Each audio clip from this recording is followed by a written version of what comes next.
नमस्कार. मी आज वेदांत अहंकारी आहे माझ्या मित्रासोबत चर्चा केली. वेदांत हा एक रायटर, डिरेक्टर आणि ऍक्टर आहे. तो नाटकांमध्ये आतापर्यंत त्यानं काम केलेले, एकांकिका, स्किट वगैरे अशा अनेक फॉर्म्स ऑफ थिएटर मध्ये काम केलेलं आहे त्यानं. आम्ही आर्ट म्हणजे काय, what is an art, art आपल्या आयुष्यात कसं महत्वाचं असतं, त्यानंतर LLM लाईमलाईट महाराष्ट्र ज्याच्यामध्ये त्यानं काम केलेलं आहे ती संस्था, याविषयी आम्ही बोललो.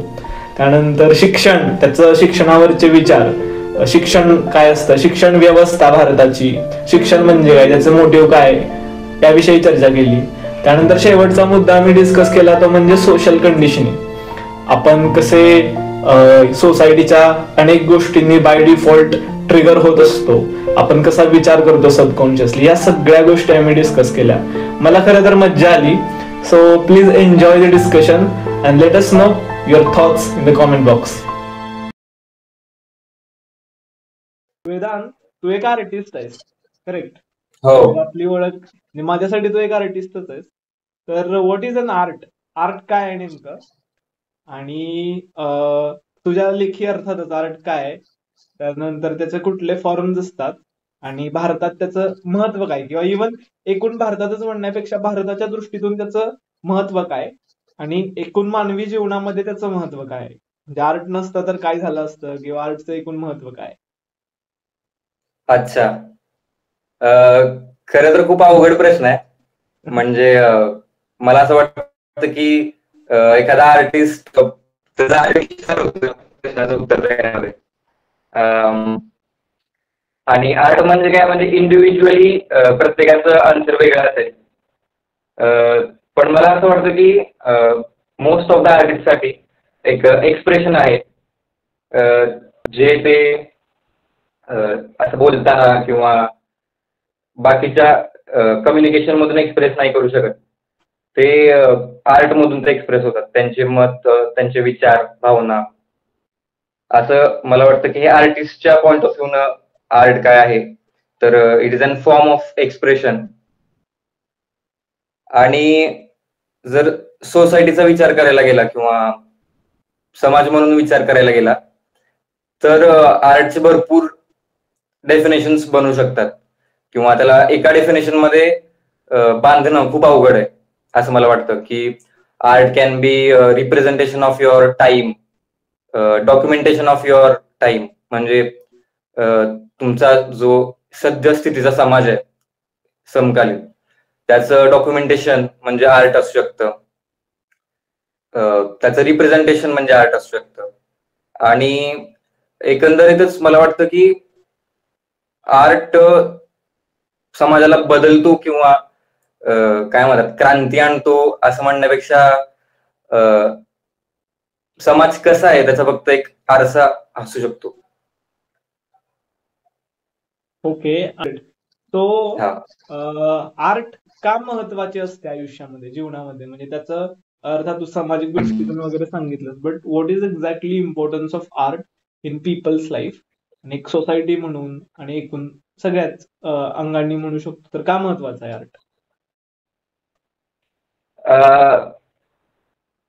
आर्ट त्याचे 3 भाग पडतील. म्हणजे एक तर आर्टिस्टसाठी का महत्वाचं आहे, एका फक्त सामान्य माणसासाठी का महत्वाचं आहे, जो की फक्त कन्झ्युम करतोय आर्ट, आणि समाज म्हणून तो का महत्वाचा आहे. तर मला असं वाटतं की आर्टिस्टसाठी तर एक ते एक्सप्रेशन आहे, म्हणजे त्याला एक्सप्रेस व्हायला मदत करतं आर्ट, किंवा त्याचं एक अस्तित्व निर्माण करतं जगामध्ये आर्टिस्टचं.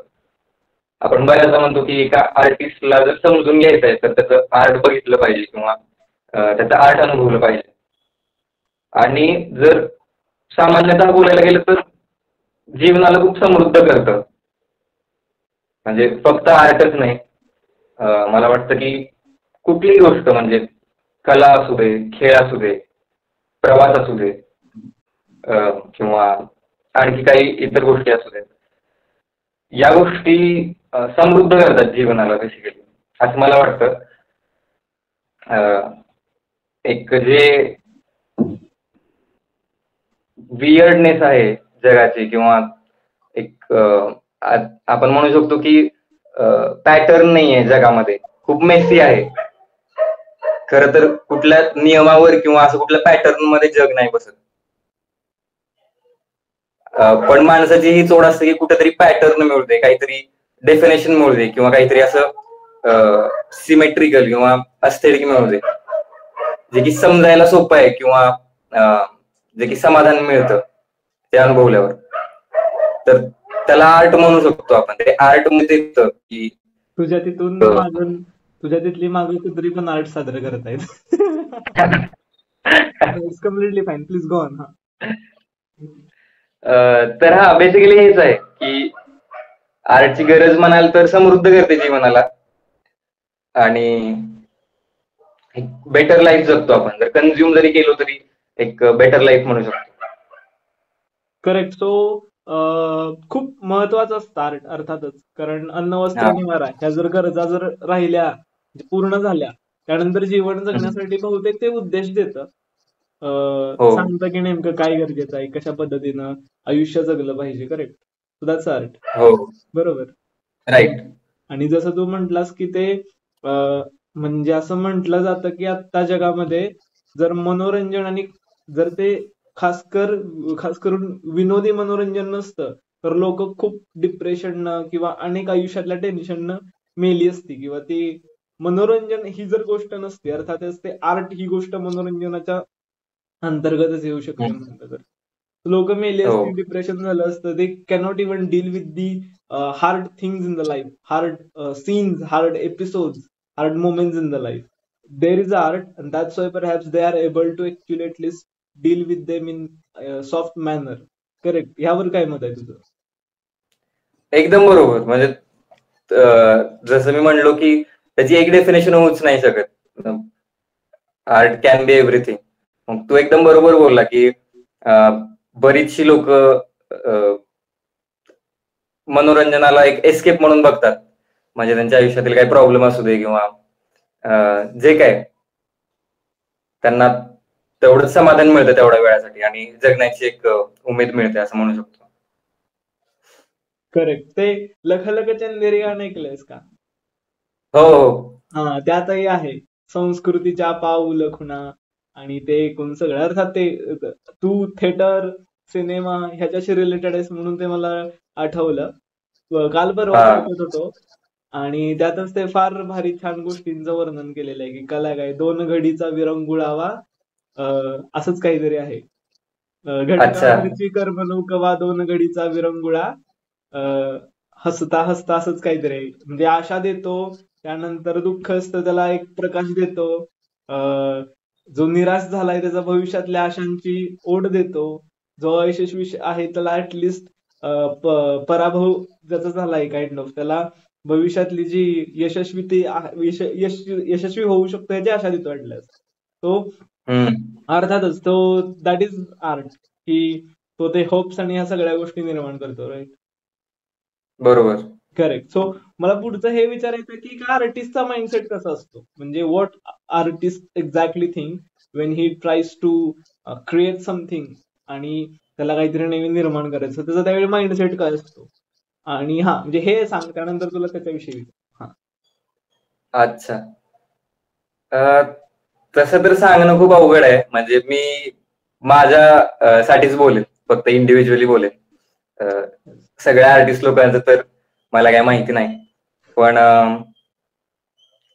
मला असं वाटतं की एखादी भावना पोचवायची असते किंवा काहीतरी समजलेलं असतं किंवा काहीतरी प्रश्न पडलेले असतात, तर ते फक्त लोकांपर्यंत पोहोचवण्यापेक्षा मला असं वाटतं की आर्टिस्ट ते स्वतःसाठी आधी करतो, की त्याला आधी कळावं किंवा त्याच्या डोक्यामध्ये जे काही चाललंय ते त्याला दिसावं समोर, ह्याच्यासाठी तो करतो असं मला वाटतं. तर हाच माइंडसेट असावा. ओके. म्हणजे तो एक्सप्रेस यासाठीच करत असतो की अर्थात स्वतःसाठी, स्वतःच्या आनंदासाठी वगैरे असं म्हणू शकतो. बरोबर. हो. बट तिथं काइंड ऑफ कधीतरी, म्हणजे मी आमच्या तेजाला बघितलंय किंवा अनेक लोकांना बघितलंय की किंबहुना माझंही एक त्याच्याशी जोडलेली गोष्ट असते की रिवॉर्ड. म्हणजे मी काहीतरी निर्माण केलंय, ते करण्याबरोबरचा आनंद तर आहेच, त्यात काही वाद नाहीये. पण लोकांनी त्याचं कौतुक करणं आणि ते लोकांना आवडणं हेही हवं असतं, जे की चुकीचं नाहीये. तर ह्यासाठी सुद्धा हो. होऊ शकतो का, किंवा त्याला आपण म्हणू शकतो की अप्रिसिएशन, डू आर्टिस्ट डू हो. Things for the appreciation also? हा, 100%. म्हणजे मला नाही वाटत की कोणी आर्टिस्ट म्हणला की अरे मी फक्त स्वतःसाठीच करतो आणि मला काय लोकांचं मत त्यावर काय असायची पर्वा नाही, तर तो 99% तर खोटं बोलतोय. म्हणजे ऑफकोर्स तुम्हाला लोकांचं अप्रिसिएशन पाहिजे, लोकांचं कौतुक पाहिजे. कदाचित आर्टिस्टला तर तो जगण्याचा आधारच आहे असं मला वाटतं की एक तुम्ही काहीतरी केलंय त्याचं कौतुक व्हावं. पण फक्त ते जर स्ट्रेच झालं किंवा फक्त लोकांसाठी जर तुम्ही काहीतरी करत असला, मग तिथं गडबड होते. हा, म्हणजे मला असं हेच वाटतं की लोकांच्या नजरेतून ज्यावेळी बघायला अर्थात तुम्ही क्रिएटिव्हिटी केली आणि तुमचं त्यात काहीतरी होतलंय, तुमचा टच आहे आणि ते लोकांना आवडलं, तर that is well and good and that should be actually. पण येस. लोकांना आवडतंय ही गोष्ट म्हणून करणं, हे मला असं वाटतं की लोकांना त्या नजरेतून स्वतःला बघणं किंवा लोकांना हव्या असणाऱ्या गोष्टीच त्यांना ते देणं, सो असं होतं. सो तिथं कुठंतरी आर्टिस्ट म्हणून न राहता तो बिझनेसमन होतो, असं वाटतं का तुला? हो, तेच. म्हणजे आधी स्वतःसाठी करणं गरजेचं आहे, मग लोकांचा विचार ठीक आहे. पण जर ते फक्त लोकांसाठी आहे आणि लोकांना काय आवडेल हा विचार करूनच जर तुम्ही करायला गेलात, तर मग ते कदाचित तुम्ही मग तुमचं त्याला व्हॉइस म्हणतात की तो गमावता, किंवा तुमचं जे तुमच्या आर्ट मधले जे तुम्ही आहात बेसिकली, तुम्हाला जे वेगळं बनवतं ते गमवू शकता. पण हे ऑब्विसली मी सगळं बोलतोय हे थिअरी मध्ये बोलतोय. म्हणजे असं नाही की या गोष्टी मी अनुभवले आहेत किंवा आता मी खूप मोठा आर्टिस्टच झालोय. पण ज्या काही गोष्टी बघायला मिळतात किंवा ज्या काही गोष्टी वाचल्यात ह्याच्यामधूनच मी बोलतोय. Correct. No no no, we respect your thoughts आणि अर्थातच दॅट इज युअर पर्स्पेक्टिव्ह. आणि तोच जाणून घेण्यासाठी खरं तर मी तुझ्याशी बोलतोय. इट डझंट मॅटर की तू कितीही मोठं हे केलंयस, but yeah it's important that you are having some perspects about this and that is your sharing, right? So we respect हा. युअर पर्स्पेक्ट आणि ते खूप छान गोष्ट आहे. करेक्ट. सो हो. महाराष्ट्राला नाटकांची खूप मोठी परंपरा आहे. थिएटर, नाटकं खूप मोठी आहे. अर्थातच जगातलं खूप छान नाटकं महाराष्ट्रात किंवा मराठी भाषेत होतात खरं तर. याबद्दल काय सांगशील की महाराष्ट्राची परंपरा नाटकांची आणि या सगळ्या गोष्टींबाबतची, आणि आता कुठली छान नाटकं सुरू आहेत जी तू लोकांना रेकमेंड करशील की ओके, यू मस्ट वॉच दिस? अच्छा. महाराष्ट्र आणि नाटक म्हणजे खरं तर माझा पण संबंध अगदी 1.5-2 वर्षाखाली झाला. ह्याचा विषयी खरं तर खूप अभ्यास करण्याची गोष्ट आहे की आता भारतामध्ये महाराष्ट्रामध्ये ज्या पद्धतीने नाटकाचे प्रयोग होतात किंवा ज्या पद्धतीनं नाटकाला एक दर्जा आहे किंवा एक स्थान आहे नाटकाला, तर ते भारतामध्ये जास्त नाही, तर महाराष्ट्रामध्ये जास्त. तर याचं कारण मला असं वाटतं की एकतर वर्षानुवर्ष चालत आलेली परंपरा त्याची, अगदी संगीत नाटकांपासून म्हणजे बालगंधर्वांपासून आणि त्यांच्या आधी पण तिथून चालत आलेली परंपरा, आणि अगदी आता आमच्या पिढीपर्यंत म्हणा किंवा आत्ताच्या पिढीपर्यंत. तर याच्यामध्ये जे नाविन्य आहे ना सारखं, की काहीतरी नवीन करायचंय किंवा काहीतरी युनिक करायचंय, ह्यामुळं मला वाटतं की ती अजूनही टिकून आहे खूप नाटकाची संस्कृती. म्हणजे संगीत नाटकांपासून आपल्याला तो एक हे दिसतो, काळ दिसतो की संगीत नाटकं त्याची पद्धत खूप वेगळी होती. म्हणजे आता जर तुम्ही संगीत नाटकं करायला गेलात 3-3 तासाची, किंवा अगदी मी ऐकलंय की आधी 4-5 तास सहज नाटकं असायची, 7-7 तास. तर ते जर तुम्ही आता करायला गेलात ते तर खूप अवघड आहे ते. एकतर लोकांना पटणं किंवा एकतर लोकांना बसवणं तेवढ्या वेळासाठी. तर ते जे अपडेट करणं आहे सारखं, नवीन नवीन आर्टिस्ट येऊन आणि नवीन नवीन त्यांचे व्हॉइसेस येऊन वेगवेगळे, त्याच्यामुळं आत्ता भारतामध्ये बघायला गेलं तर महाराष्ट्रामध्ये खूप जास्त नाटकाबद्दल जागृती आहे किंवा एक स्थान आहे चांगलं, की आता पण नाटक करून किंवा व्यावसायिक नाटक करून बरेच कलाकार त्यांचं पोट भागवू शकतात किंवा पैसे कमवू शकतात. आणि सध्या जर म्हणायला गेलं कुठली नाटकी चांगली आहेत हे विचारलं ना तू आता, म्हणजे आता कुठली नाटकं रेकमेंड करशील जे सध्या खूप छान आहेत किंवा नक्की बघितली पाहिजे तशी? अच्छा, मी मध्ये तर खूप बघितली, म्हणजे मागच्या 1-2-3 महिन्यात तरी. पण त्याच्या आधी सांगतो जे अजून पण चालू आहे. त्यामधील एक नाटक मी बघितलं, संगीत देव बाबळी, ग्रेट. जे की आता खूप गाजतंय आणि कदाचित खूप लोकांनी बघितलेलं पण असेल हे नाटक, त्यांना सांगतोय मी. पण तरी त्या नाटकाचं म्हणजे खूप छान नाटक आहे ते, बघितलं पाहिजे प्रत्येकाने. किंवा प्रश्न असा करूयात की थोडा मॉडिफाय करूयात की तू बघितलेली सगळ्यात छान नाटकं कुठली कुठली आहेत आणि त्याबद्दल काय सांगशील असं? हा हा, अच्छा. मी एक नाटक बघितलेलं, तो राजहंस एक नावाचं. नाशिकची जी सपान नावाची संस्था आहे, त्या संस्थेचं हे नाटक आहे. सचिन शिंदे दिग्दर्शित, आणि मी लेखकाचं नाव विसरतोय. पण संगीदेव बाबळीचेच आहेत ना ते दिग्दर्शक? काहीतरी त्याचं नाव हे आहेत ना त्याच्यामध्ये आपल्या अनिता दाते? अनिता दाते, हो बरोबर, अनिता दाते आणि प्राजक्त देशमुख. प्राजक्त देशमुख, हा. तो त्यांनी नाही ना हो. लिहिलेलं हे? नाही, त्यांनी नाही लिहिलं, ते फक्त ऍक्ट दत्ता पाटील, बरोबर. मला आता नाव आठवलं लेखकाचं, दत्ता पाटील सर यांचं नाटक आहे ते. Okay okay. आणि मी ते, मला म्हणजे संधी मिळाली ते फ्री मध्ये बघायला. मी पुरुषोत्तम करंडक नावाची स्पर्धा करत होतो आणि स्पर्धकांसाठी खास म्हणून ते नाटक दाखवलं जात होतं. आणि ते नाटक बघून मला, म्हणजे तेव्हा खरं तर मला कळालं की नाटक काय असू शकतं किंवा या मीडियम मध्ये काय पॉवर आहे किंवा नाटक म्हणजे काय बेसिकली. तिथून खरं तर थोडं थोडं समजायला लागलं, अजून पण समजलेलं नाहीये, पण हेही नाटक असू शकतं किंवा नाटकाला एखाद्या विषयाला या पद्धतीने पण मांडता येईल, असं मला ते नाटक बघून कळालं. तुझा मला वाटतं शेवटचा प्रकार. ओके.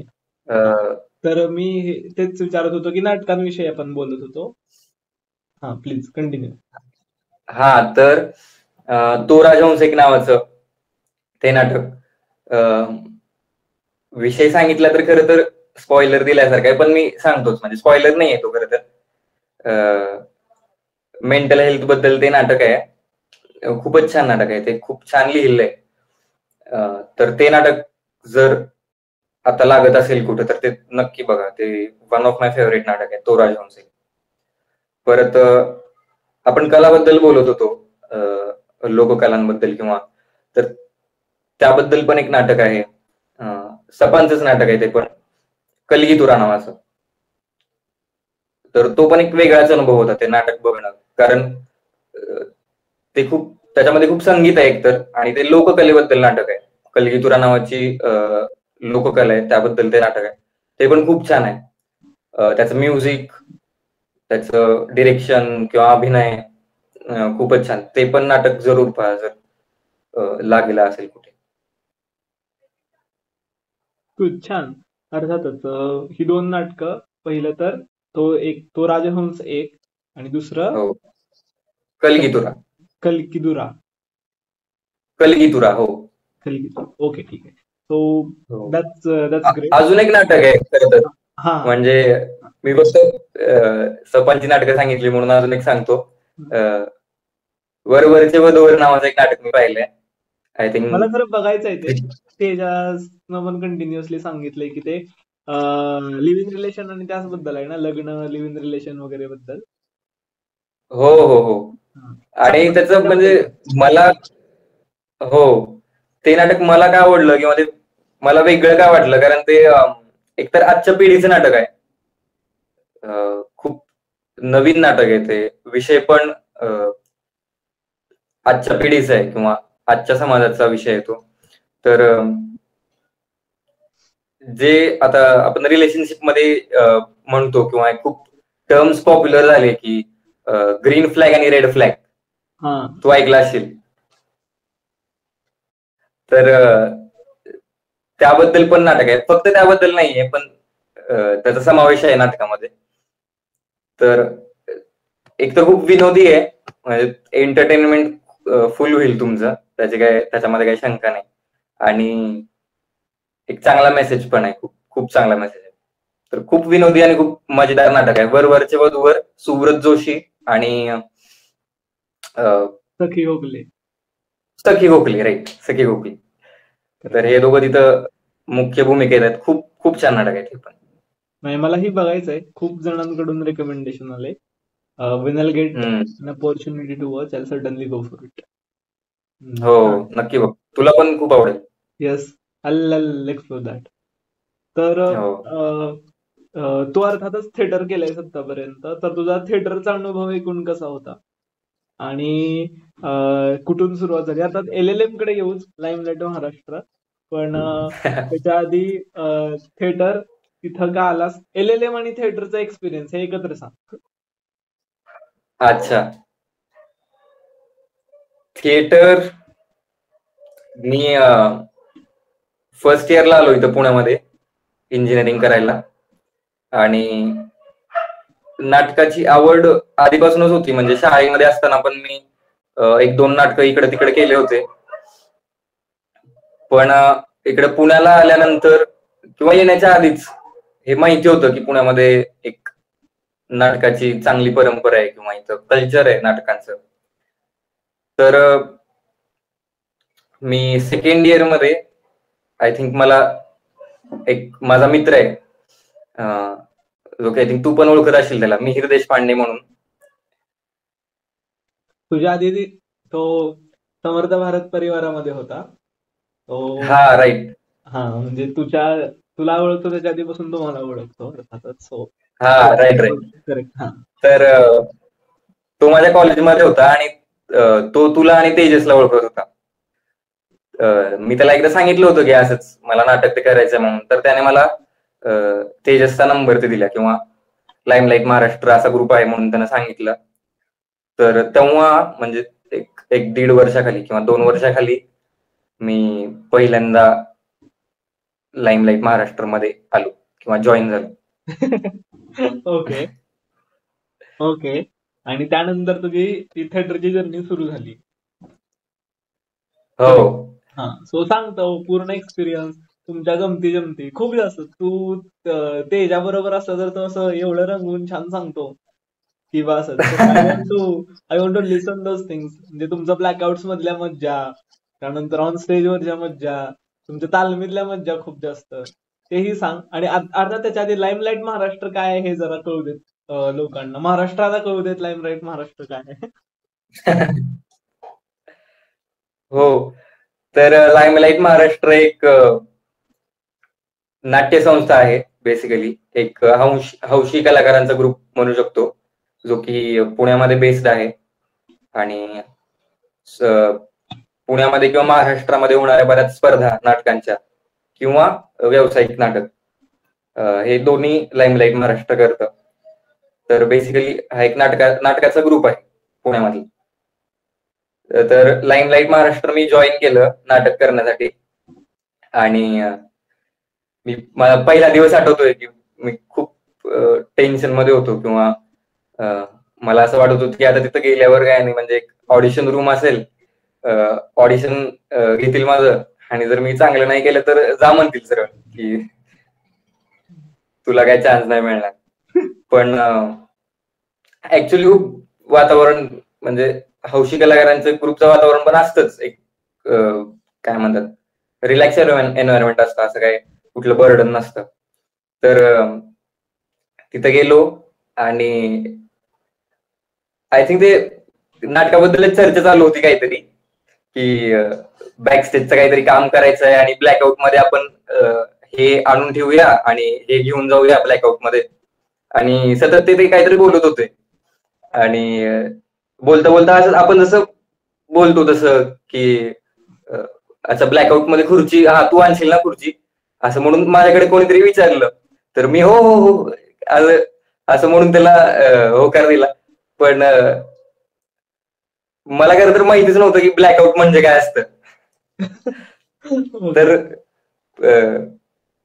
ते खूप गंमत होती. म्हणजे मी उगा हा म्हणतोय आणि मला माहितीच नाही की नेमकं करायचं काय, की ब्लॅकआउट पण असतं काहीतरी बाबा नाटकामध्ये, की म्हणजे लाईटी जातात सगळ्या आणि मग तुम्हाला काही बॅकस्टेजचं काम असेल की सीन चेंज होत असेल, फॉर एक्झाम्पल खुर्ची स्टेजवर आणायची किंवा न्यायचे असे काम असतील, तर ते ब्लॅकआउट मध्ये करतात.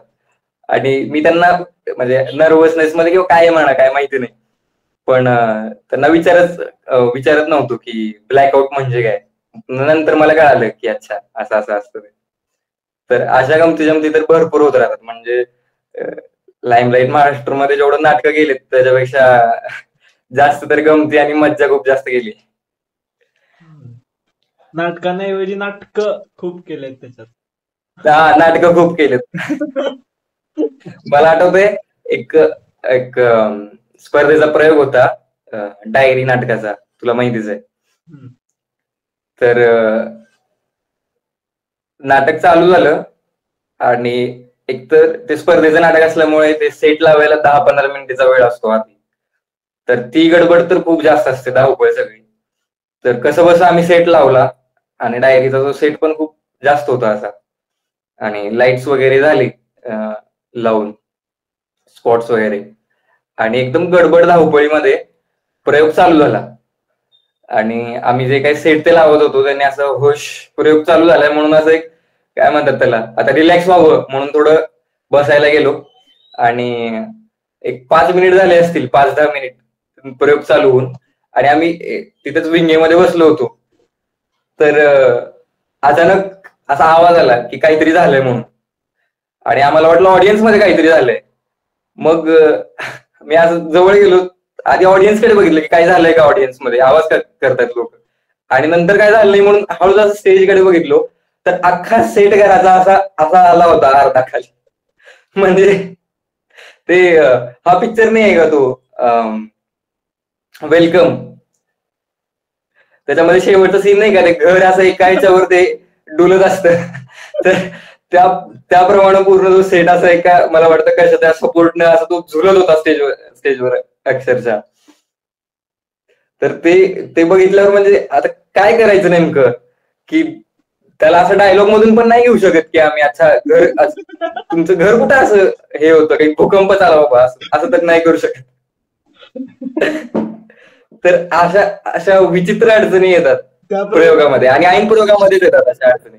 हा, त्या प्रयोगाला होतो मी तुमच्या, तेव्हा बघितलेलं होतं. मी असं समोर बसलोय, हो स्टेज हळू असं ते तुमचा सेट असं तिरका चाललाय आणि ते तिकडं थटतंय आणि एकमेकांची मी ती धांदल झालेली बघत होतो.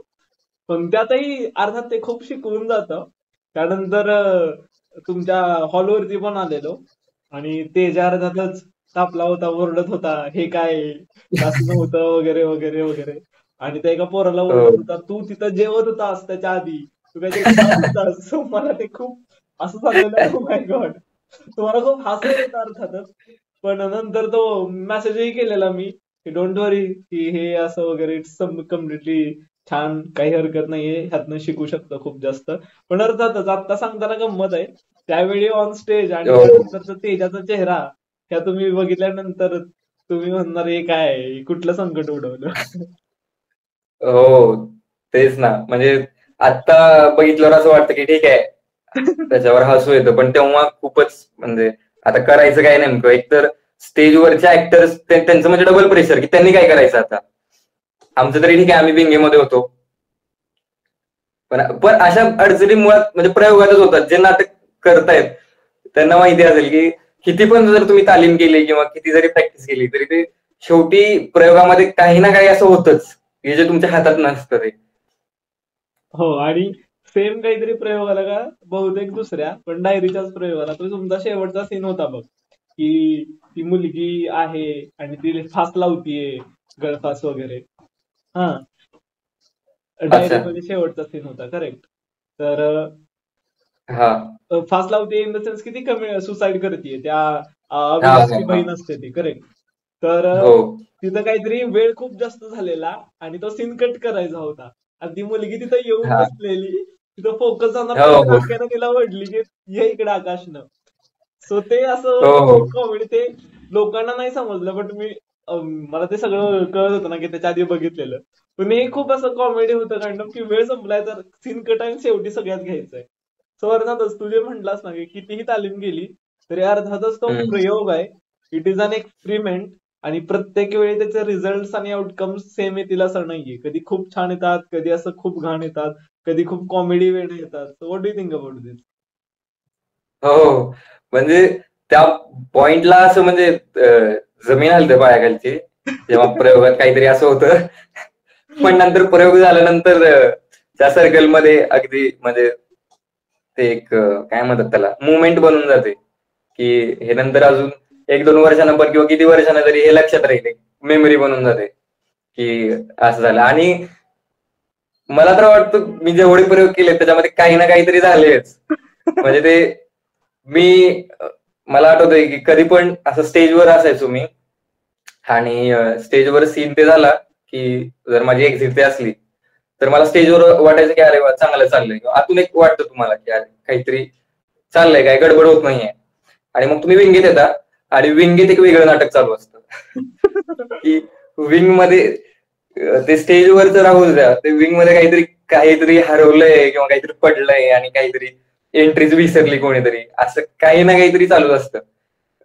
कराडच्या प्रयोगला आठवतंय मला की तिथं पण असं झालं की तो डायरीचाच प्रयोग होता तो पण, की सेट ते लावलंय आणि प्रयोग चालू झाला आणि आम्हाला असं वाटलं की अरे वा चांगलं चालू आहे, म्हणजे आता एक वेळेवर चालू झालंय आणि सेट पण बरोबर आहे, सेट पडला नाही.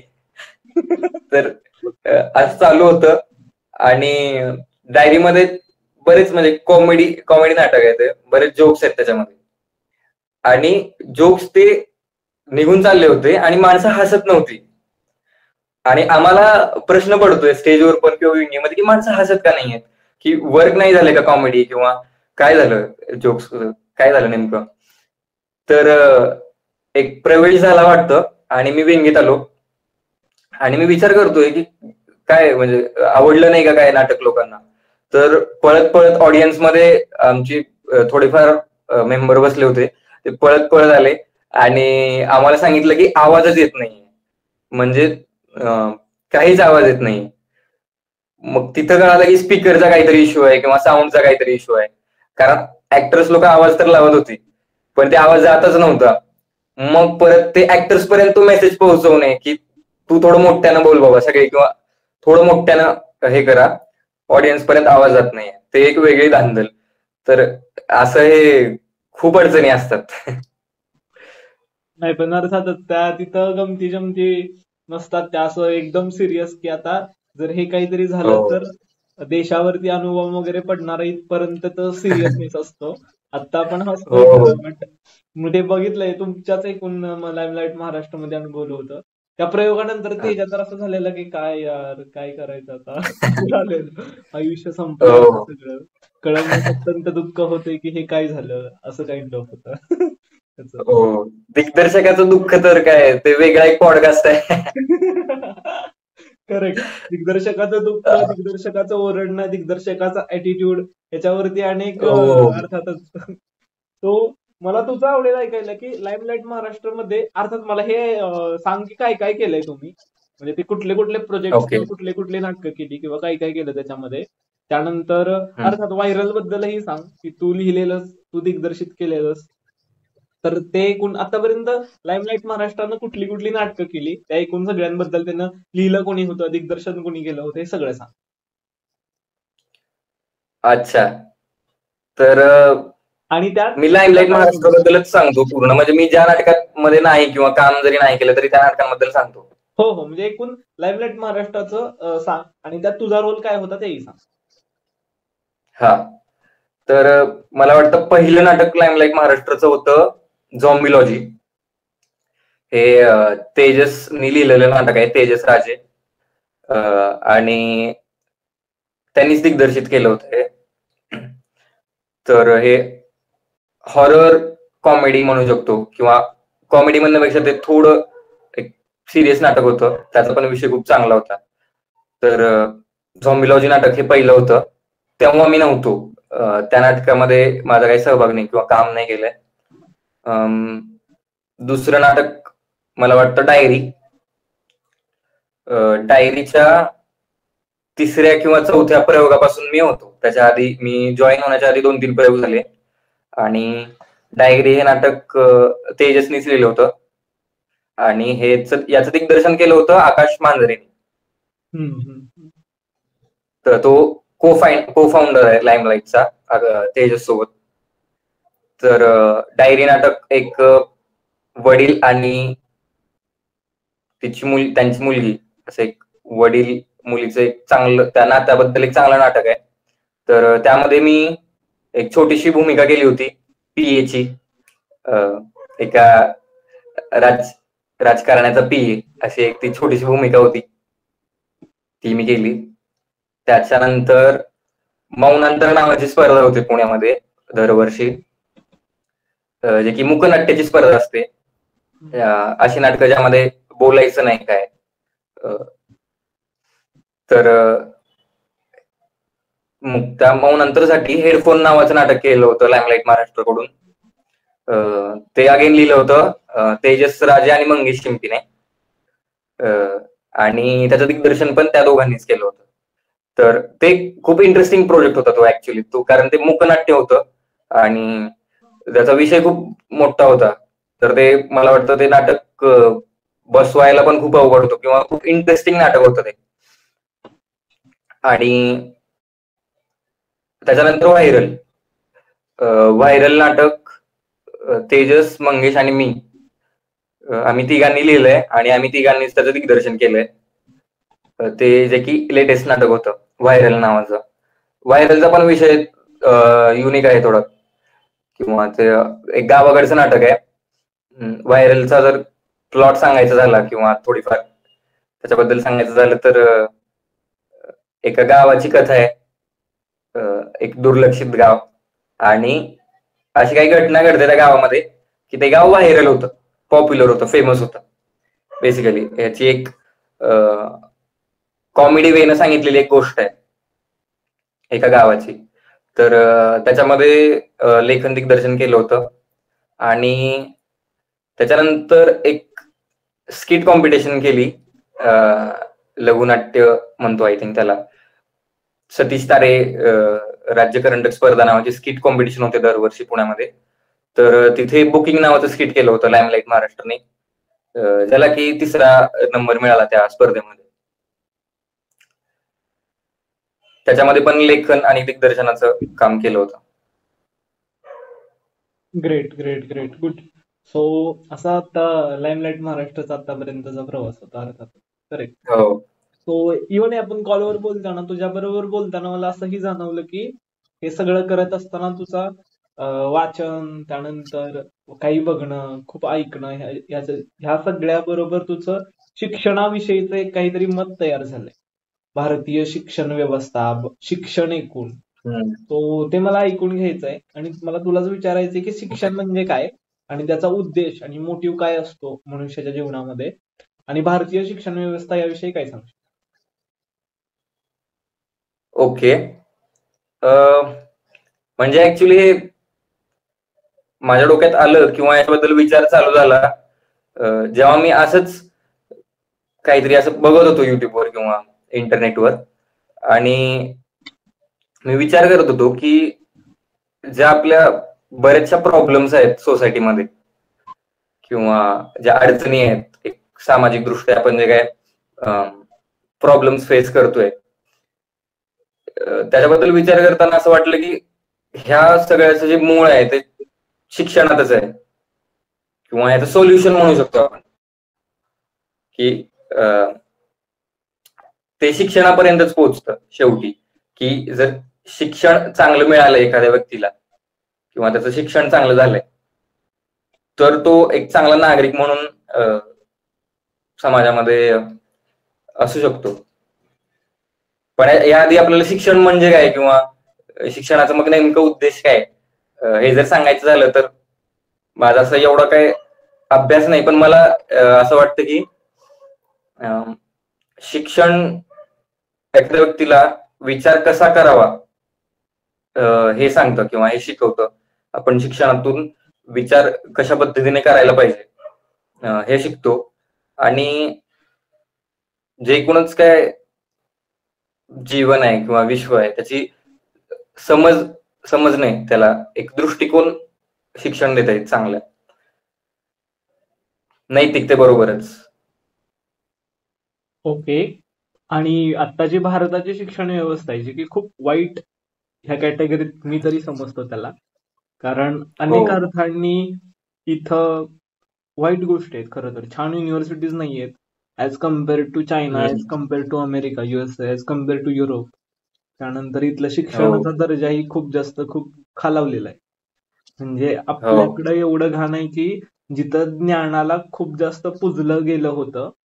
भगवद्गीतेतही कृष्ण म्हणतो की ज्ञानासारखं ज्ञान म्हणजे मिळवण्यासारखं, ज्ञान मिळवण्यासारखं दुसरं कुठलं पुण्य काही नाहीये किंवा दुसरं कुठलं छान काम नाहीये आयुष्यामध्ये. त्या ज्ञानाचा जास्त तर शिवी होऊन बसते. आपण युजली म्हणतो की ज्ञान ... करू नको. करेक्ट. सो ते खूप वाईट अवस्था आहे. अर्थातच this shows that our education system is really failing. So याबद्दल काय सांगशील भारताच्या एकूण शिक्षण व्यवस्थेबद्दल? खरं तर याबद्दल मला बोलायची गरजच नाही. म्हणजे आपण वर्षानुवर्ष एकाच विषयावर आहेत अजून. मला वाटतं की स्वातंत्र्य मिळाल्यापासून हीच एक डिबेट चालू आहे की भारतीय शिक्षण पद्धती आणि एक जी व्यवस्था आहे ती तेवढी चांगली नाहीये किंवा त्याच्यामध्ये सुधारणा पण बऱ्याचशा करण्यात आल्या शासनातर्फे किंवा सिस्टीम मध्ये बरेचसे बदल करण्याचे प्रयत्न झाले, पण त्याचे काही रिझल्ट अजून पण काही दिसत नाही. म्हणजे आपल्याला जर बघायला गेलं एक उदाहरण म्हणून किंवा काय की शिक्षण व्यवस्था का आपली, आपण त्याला का दोष देतोय किंवा का चांगली नाहीये, याचं उदाहरण बघायला गेलं तर जी माझीच पिढी आहे आत्ताची, की मी बघतो की 90% लोकांना हे माहितीच नाही की आयुष्यात करायचं काय नेमकं. म्हणजे करिअर म्हणूनच नाही पण इतर गोष्टी पण, की स्वप्न असतील किंवा काहीतरी एक काय म्हणू शकतो एक दृष्टिकोन असेल की नेमकं काय करायचंय हे माहितीच नाही लोकांना. तर ह्याच मला तेच वाटतं की हे काम शिक्षणाचं आहे खरं तर, की जर शिक्षण मिळालं असतं अगदी लहानपणापासून तर त्याला एक हे विचार करता आला असता की अरे मला काय पाहिजे किंवा मला काय आवडतं. तर मला हे वाटतं की बऱ्याचशा मी आता बघतो की एखादं करिअर पण निवडताना की हे का करतोय, तर ह्याच्यामध्ये स्कोप आहे म्हणून किंवा ह्याच्यामध्ये खूप जास्त पैसा आहे म्हणून किंवा एक प्रतिष्ठा आहे. तर हा विचार करूनच खूप जण तर करिअर निवड करतात. पण ते तू एन्जॉय करतोय का किंवा एन्जॉय म्हणण्यापेक्षा तुला कळतंय तरी का की नेमकं काय आहे किंवा तुला ते हवंय का, खरंच तुला ते करायचंय का, ह्याचा विचार करतच नाहीत आपण. किंवा ह्याचा विचार करणे हा पण एक म्हणजे आता एक गुन्हाच बनलाय की अच्छा तुला आवडतं म्हणजे तू करणार, हा काय अर्थ आहे असं. पण मला वाटतं की हे जर शिक्षण पद्धती चांगली असली असती तर कदाचित करिअर निवडताना किंवा एकूणच काय म्हणता येईल त्याला जीवन जगताना एक चांगला दृष्टिकोन मिळाला असता की समजा एखाद्या व्यक्तीला चांगलं शिक्षण मिळालंय म्हणजे त्याला हे माहितीये की जग असं असं चालतं, जगामध्ये हे प्रोफेशन आहेत, या प्रोफेशनचं असं असं काम आहे, ते प्रोफेशन परस्यू करण्यासाठी किंवा त्याला करिअर बनवण्यासाठी असं असं करावं लागतं, काहीतरी रोडमॅप आहे असा असा.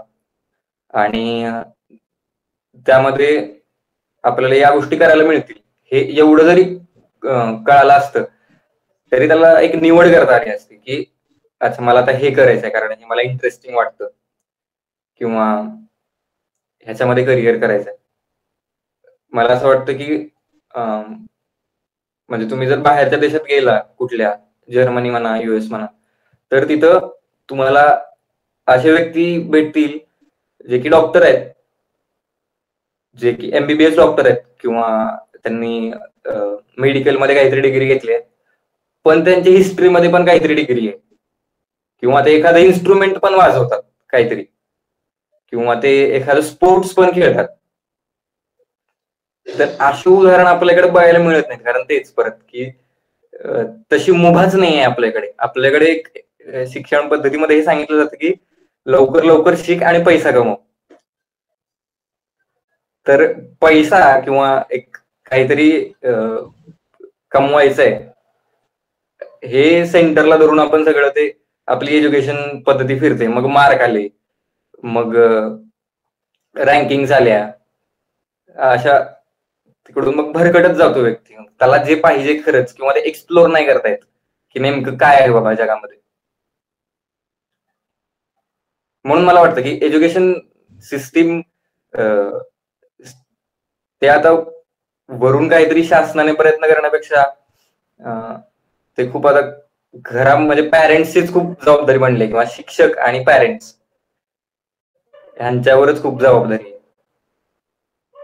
लिटरली खूप छान मुद्दा किंवा महत्वाचा मुद्दा तू इथं खरं सांगितलास की द स्कूल ऑफ क्लॅरिटी. अर्थातच हे जे आपण ज्याच्या अंतर्गत आहे पॉडकास्ट किंवा आपण चर्चा करतोय, I don't call this all podcast. म्हणजे मी आता कधी म्हटलेलं नाहीये, कारण तो त्याचं सगळं ट्रेंडिंग वगैरे, I don't follow any trends by the way. This is podcast come interview come discussion असं सगळंच आहे. पण तरीही आम्ही जर या चॅनलवरचे व्हिडिओज बघितले असतील तर सुरुवातीला लिहितं बघ, hashtag from ignorance to clarity. So खरंच गरजेचं आहे लोकांना.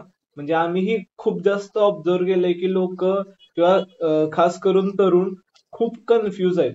They are not very much having clarity about the life, की काय करायचं आहे, काय करू शकतो छान पद्धतीनं वगैरे वगैरे. That's why we establish this institute, the school of clarity. हे तर खरं तर एज्युकेशनच काम होतं की ह्याच बाबतची हे करू शकतो. जर मला तू विचारशील ना की what is education to me, then I would just say that clarity, having clarity in the life. Right बरोबर. So yes, so we are doing like that. आणि आपल्या पद्धतीने जेवढं करता येते तेवढं तरी करतोय आपण. But yeah, the motive is really this only, की आम्ही वर्किंग इन टू दॅट, की लोकांना ऍटलिस्ट त्यांच्या आयुष्याबद्दल, त्यांच्या स्वतःबद्दल सेल्फ अवेअरनेस वगैरे हे सगळं करत करत they will get the clarity about themselves, they will get the clarity about the society, they will get the clarity about the nation and what's exactly going on in the market and all. मग सगळे प्रश्न kind of सुटून जातील जर त्यांना स्वतःबद्दल, market बद्दल, लोकांबद्दल माहिती असेल तर. हो, तेच तर. आणि मला वाटतं की स्कूल ऑफ क्लॅरिटी, तू पण म्हणालाच होतास मागे की ऍक्च्युली जगाला समजण्याच्या आधी स्वतःला समजण्याची गरज आहे, की मग तुम्हाला क्लॅरिटी मिळू शकते काहीतरी. हे पण खूप चांगलं इनिशिएटिव्ह होतं स्कूल ऑफ क्लॅरिटीचं, की स्वतःला समजणे हे खूप गरजेचं आहे. Correct, yes. सो शिक्षणाबरोबरच एक गोष्ट येते सोशल कंडिशनिंग. म्हणजे आपण बाय डिफॉल्ट असे काही वेळेला निर्णय घेऊन जातो जे सबकॉन्शियसली ते आपल्यात रुजलेले असतात, त्याला सोशल कंडिशनिंग म्हणतो. उदाहरणार्थ की म्हणजे एक सांगायचं झालं तर द सेकंड सेक्स नावाचं पुस्तक आहे. त्याच्यामध्ये ती लेखिका म्हणते की स्त्री ही जन्माला येत नाही तर ती घडवली जाते. उदाहरणार्थ जर तिला लहानपणापासून असं सांगितलं की तू जीन्सची पॅन्ट आणि असा शर्ट घालू शकतेस, तर ती बाय डिफॉल्ट एखादी मोठी झाल्यानंतर ज्यावेळी दुकानात ते कपडे घ्यायला जाईल त्यावेळी ती तसं चूज करेल जसं एक मेल चूज करतो. पण ती फिमेल ती मग ते वेगवेगळ्या पद्धतीच्या साड्या वगैरे हे गोष्टी का चूज करते, कारण ते सोशल कंडिशनिंग झालेलं आहे. एवढं बाय डिफॉल्ट आणि एवढं रूट्स मध्ये ते रुजलं जातं.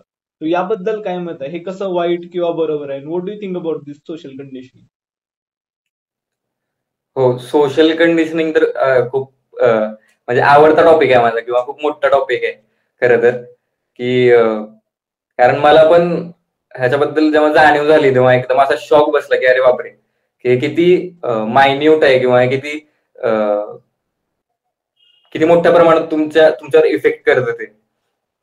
तर सोशल कंडिशनिंग बद्दल जर बोलायचं झालं ना, एक खूप असं एक बेसिक उदाहरण आहे की जर तुम्हाला जाणून घ्यायचंय की तुम्ही तुमचे विचार तुमचेच आहेत का ते खरं तर कंडिशनिंग झाली आहे म्हणून तुमच्यावर आहेत, तर असं स्वतःला एक प्रश्न विचारा 2-3 की हे कुठले पण प्रश्न असू शकतात. पण मी जे विचारले होते स्वतःला की असे बेसिक प्रश्न की मी व्हेज आहे का नॉन व्हेज आहे किंवा ते का आहे. मी जर व्हेजिटेरियन आहे तर मी व्हेजिटेरियन का आहे किंवा नॉन व्हेजिटेरियन आहे तर नॉन व्हेजिटेरियन का आहे. किंवा अगदी हे प्रश्न कशाबद्दल पण असू शकतात की माझं अरेंज मॅरेज आणि लव्ह मॅरेज वर मत काय, मग ते मत का बरं आहे नेमकं कारण शोधणे. तर ह्याच्यामध्ये तुम्हाला कळून जातं अशा प्रश्नांमध्ये की मग हे खरंच तुमचं मत आहे का तुमच्या परिवाराचं, समाजाचं, तुमच्यावर झालेल्या संस्कारांचं एवढे वर्ष त्यांचं मत आहे. मग आय थिंक त्याला आपण म्हणू शकतो सोशल कंडिशनिंग. जर ते मत खरं तर तुमचं नसेल.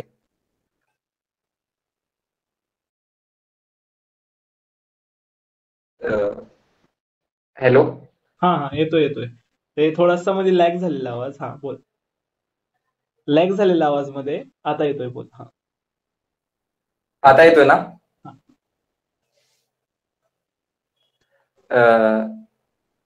तर तेच की सोशल कंडिशनिंग म्हणजे सांगायचं झालं तर लहानपणापासून म्हणजे अगदी तुम्ही जन्मल्यापासून तुमच्यावर नकळतपणे संस्कार होतात.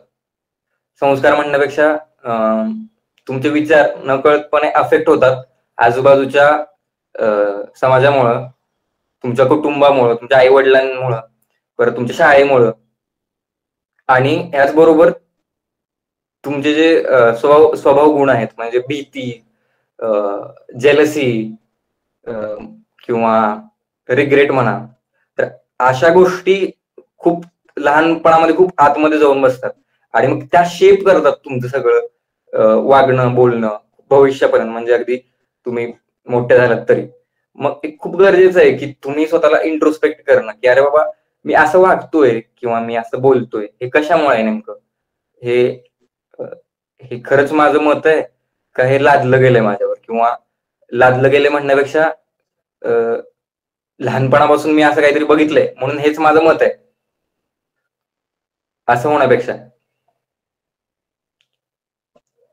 तो यस खरं आहे की ऍक्च्युली सोशल कंडिशनिंग हा खूप ऍक्च्युली सायकोलॉजी मधला विषय आहे की बाय हो. डिफॉल्ट सबकॉन्शियसली आपण जसं वागतो वगैरे वगैरे. खूप मोठा विषय अर्थात बोलण्यासाठी.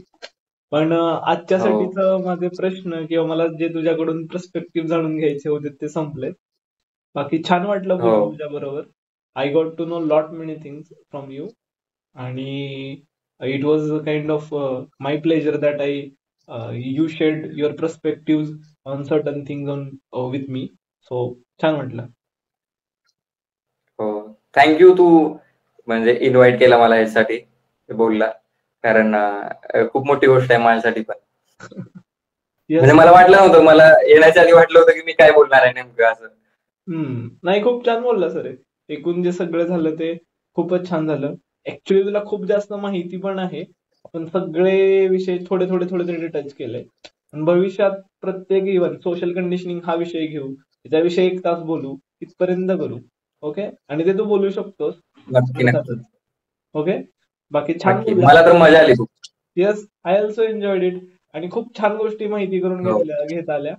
आणि येस, वी हो. Usually do that. कधी भेटलो तर हे जे अशाच चर्चा असतात आपल्या नेहमी. तो अर्थात त्या आज फक्त हो. रेकॉर्ड होत आहेत, राईट? आय होप रेकॉर्ड झाल्या. आवाज आला असेल. हा हा. पण yes, it was nice talking to you. आणि भेटू आणि बोलू अजून भविष्यात खूप अनेक गोष्टींविषयी. नक्की नक्की. येस.